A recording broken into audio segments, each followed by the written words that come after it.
We have my 1992 Ford Ranger, and then we have a 1999 Chevy Venture. This is currently dead, so don't take that as a bad start to the whole video. But this truck cost me $500. I did a paint job over the course of 3 days with some students during one of my mechanics classes that I teach, and I was able to paint it. It's definitely super recognizable now as a John Deere green pickup truck. No matter where I go in town, I don't even need to put our farm name. It is definitely recognizable. One of the ideas we were going to do was to put special quarter-inch steel wording on here and put our farm name on the back. We're not too sure if we're going to revive this beast or not. Right now the problem is the transmission, the slave cylinder is gone. So a bit of an expensive fix apparently on these vehicles. But where I'm trying to go is that I bought this vehicle for $500. When you buy a vehicle that cheap, you can automatically assume you're going to put at least another $500 into it right away. Spark plugs, wires, fuel filter, air filter, and a few other bits and bobs that you may find along the way. Maybe the tires are in bad condition. But overall, cheap vehicle. One thing I find is that quite a few farmers I've met have a really nice truck, and they're really afraid to scratch it up, and they're really afraid to bang it up. And you can tell here that I've definitely had some scuffs along the way since my paint job. This was originally white, and you know what? It doesn't bother me. This is just another tool for what I'm doing. And so it did the job. It had decent tow capacity. It's a 4-cylinder truck. I was able to cram some people in the back if I need be, and it did the job while it was still running. So I'd say don't buy a new vehicle. Buy something used.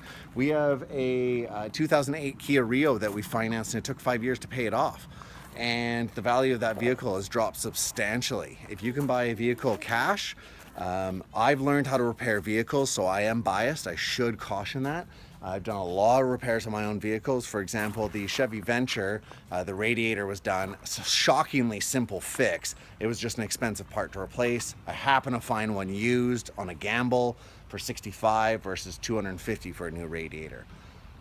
Don't buy a new vehicle. You're afraid to scuff it up. It's your baby.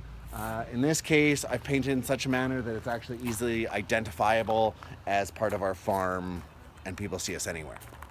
So that's kind of my take. Learn how to repair your vehicles if you can. You would be shocked how easy it is. I have a 2-ton jack, just one of those little hand pump jacks, one of those standard 108-piece socket sets.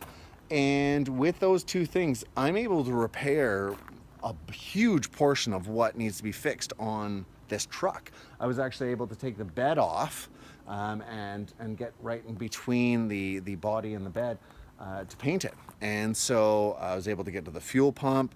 Yeah, you can do a lot with just a couple of simple tools. So in this case, then now I'm rocking out the Chevy Venture. And I'm going to show you something in the back. I'm not too sure if many of you are familiar with this. We're using this for market. Zoe's at the market today, actually. And what we've done for the summer is we've removed the 2 back seats. And what happens is now we have a quasi-pseudo truck van. It is convenient. I'm not going to throw compost in there like I would into here, but loading up the van to be able to take it to market, I don't have to worry about things blowing out of the truck and having issues with that. So it is convenient in that sense, and if I want to, I can take out those other seats and even have more room. I actually just transported a rototiller a couple days ago. In here I have a little ramp that I put up, and I'm able to just drive the rototiller right up into there. So multi-purpose, to me it's just a big tool. I also learned that the Chevy Venture has a transmission cooler, which means that you're able to tow stuff without worrying about being super abusive on it. When I bought this one, I was fortunate in the sense that it came with a tow hitch, which you can see down there. The only thing I need to do is do some wiring to hook up the little sockets that you put in. And I could have a trailer. So you could rock out the minivan and then have a trailer that you do use for your compost, that you do use for your lumber. And so that's what I plan on doing. I have a friend that I'm able to borrow theirs. And so all of a sudden the versatility goes up a whole lot.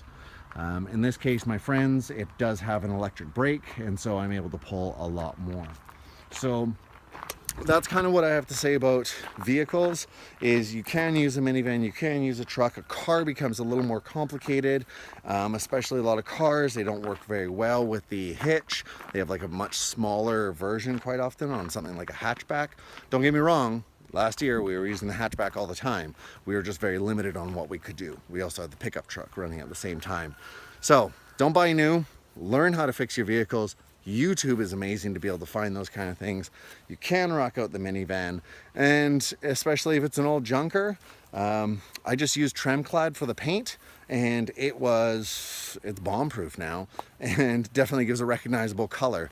So as usual on Zoma Farm and here on the Frugal Farmer, is don't be afraid to try new things. Don't be afraid to fail, because that's how we learn. Hopefully that's helpful. Leave some comments and thoughts down below.